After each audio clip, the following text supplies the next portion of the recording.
أعوذ بالله من الشيطان الرجيم بسم الله الرحمن الرحيم شهر رمضان الذي أنزل فيه القرآن هدى للناس وبينات من الهدى والفرقان صدق الله المولى العظيم. My dear brethren, Assalamu alaikum wa rahmatullahi wa barakatuh. In the English language, there is a riddle, so lugh uhjiya, a riddle which says, what is stranger than sending coal to Newcastle? Newcastle is a city in England where coal is mined. And it would be a strange thing for people to export coal to Newcastle. But the question is, the riddle is, what is stranger than that? And a modern answer to that riddle is sending oil to Arabia, meaning to the Arab countries. It's stranger than sending coal to Newcastle. Now, I, as a Muslim from the southmost tip of Africa, nearest to the South Pole, I am coming here to Arab lands, to Muslims who were originally where Islam started from, and I am coming to tell them something about Ramadan. And in telling them so, I have quoted a verse from the Holy Quran, from Surah Al-Baqarah, that is chapter 2, verse 185. For the non-Muslims watching this program, how can they have access to such a verse?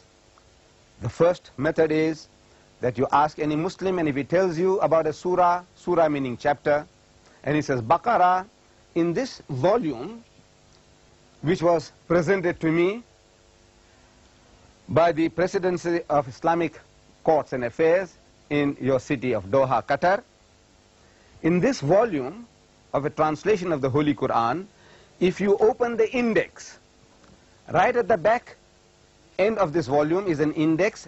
Under B, you will find Baqarah, and if you look up, Baqarah means chapter 2. So you open chapter 2, you get to verse 185, and you will get this verse about Ramadan, the month of fasting. It says, Shahru Ramadan alladhi unzila fihi al-Quran. Ramadan is the month in which the Quran was revealed. Hudal lin-nasi, in it is guidance for mankind, not only for the Arabs, not only for the Indonesians, not only for the Pakistanis, but for the whole of mankind. Hudal lin-nasi wa bayyinatin min al-huda wal furqan. And it is a fuller explanation of the revelation of God, and a guidance, and as a discrimination, as a standard of judging right from wrong. This is the Quran, the final revelation of God Almighty to mankind.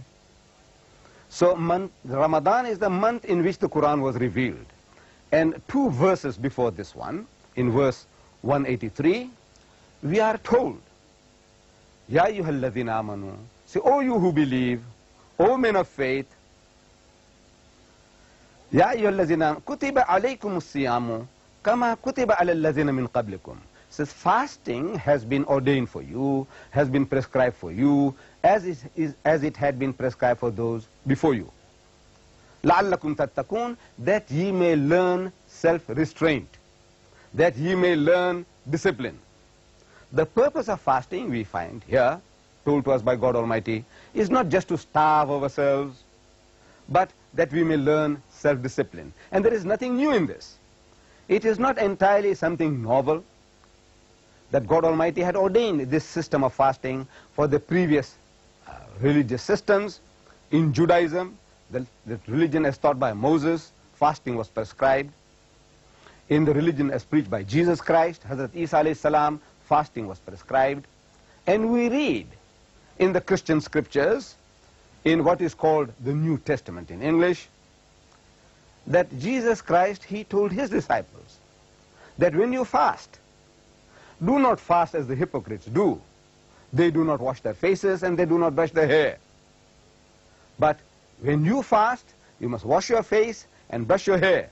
of a happy countenance, that nobody knows that you are fasting, because you're fasting for the love of God.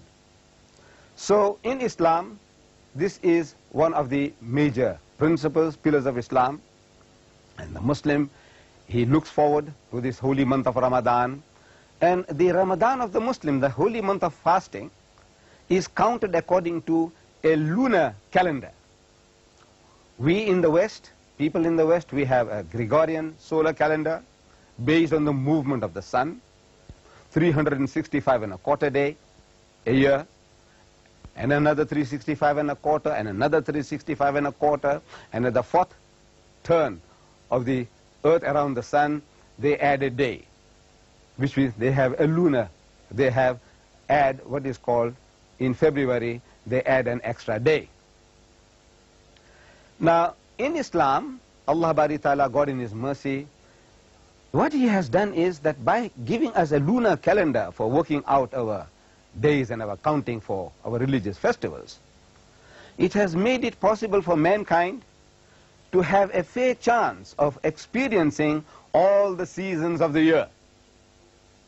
For example, that if it was a solar calendar, then in the West, for example in England, which is a Western country, north of the southern of the equator, in that if Ramadan was around Christmas time, in December, like they say the birth of Jesus Christ was in December, they have a white Christmas, means always it is midwinter.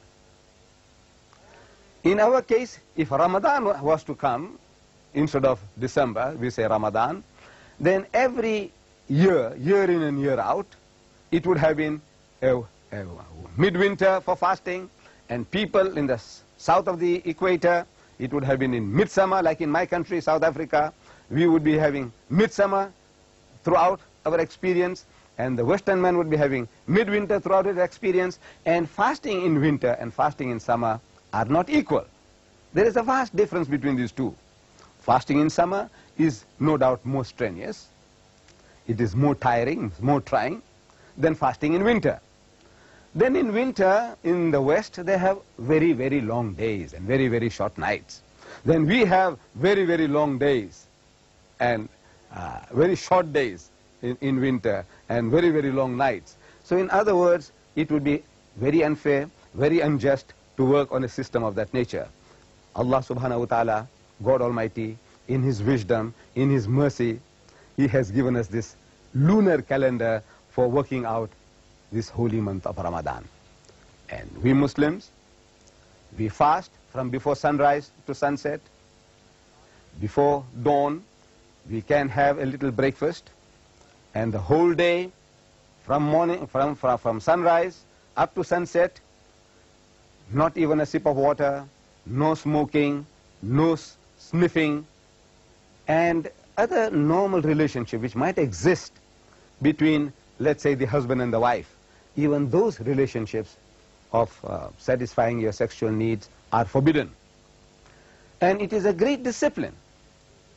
And the only witness to this system of fasting is God Almighty Himself. And we are told in the books of Hadith that Allah Bari Ta'ala, He Himself will reward the faithful, the one who has fasted from his own presence. Because the Muslim has done this for the love of God only. And nobody is a witness to this, because in the privacy of one's own home, from the cool refrigerator, he can take out water and he can drink. Who is a witness to that? Nobody except Allah. So with the fear of Allah, the love of Allah, this makes the Muslim to obey this pillar of Islam. Wa akhir da'wana alhamdulillahi rabbil alameen.